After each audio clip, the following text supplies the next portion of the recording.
Okay, so here we're getting ready to start looking at applications, and the first one is going to be the area of planar regions. So we're looking at the area of a two-dimensional region S that is going to be bounded between an upper function f of x, a lower function g of x, and it's going to be in between sort of these two vertical lines, x equal to a and x equal to b. So looking at our illustration here, the region bounded between the upper one f of x, lower one g of x, and our two vertical lines is fairly clear. It's going to be this region, and as we said before, let's call this region S.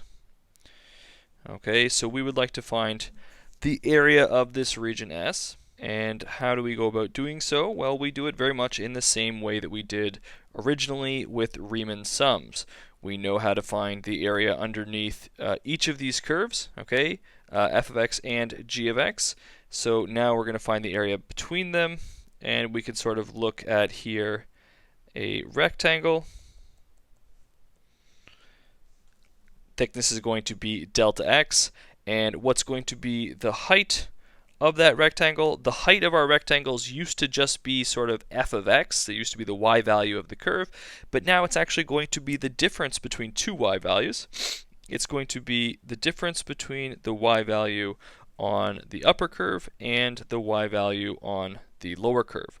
So what we end up getting is something like this. Our area can be approximated by taking all of these different rectangles and adding up their areas. So if we use n rectangles, similar to what we did with Riemann sums, each rectangle, the height is going to be the difference between the two y values. So f of xi minus g of xi. So that's going to be here, f of xi minus g of xi. And we're going to multiply it by the base width of our rectangle, which is right here. That's going to be delta x. So what we end up with is this. That's going to be our approximation to surface area of this two-dimensional region, except that we're not just interested in doing approximations. We want to get the exact area between these two curves. So the same as what we did with Riemann sums, we realize that we can increase the number of rectangles here in order to get a better approximation. And the more rectangles we use, the better our approximation. So let's actually just go and take a look at that. So here we have two curves.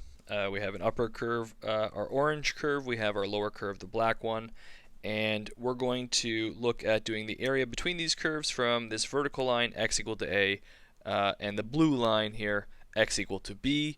So that region that's bounded here between the two curves from a to b is going to look something like this.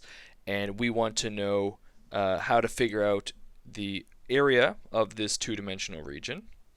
So we said we can use rectangles, and we can use a small number of rectangles here to do an approximation. So let's suppose that we start off with 3 rectangles. This is very much what our approximation would look like. You can see there's definitely some error here. This is not great, but that's fine. We can quite easily increase the number of rectangles that we use. So let's go from 3 rectangles up to 10 rectangles. And right away you see that yes, this is a much better approximation. And then systematically we can actually increase the number of rectangles. And as we do so, the approximation simply gets better and better. So if we stop it around here, that is, 89 rectangles, you could see that this approximation would be almost exactly the same as the actual area between the curves. There's very, very little error. So really all that's left to do is figure out how to do this systematically and then take the limit as the number of rectangles goes to infinity. So that's what we are looking to do in our actual notes. So if we go back, we remember that this was the actual height of our rectangle. This was our base width. And n was the number of rectangles that we were using. So the only thing that actually remains to be done with this is to take the limit as the number of rectangles goes to infinity, And what that's going to do for us is it's going to bridge the gap between this approximation, which is fine, and it's going to give us the actual area between these two curves. So let's set that up, and we're going to need a little bit more room for it. We get that the area would actually be equal to the limit as the number of rectangles n goes to infinity.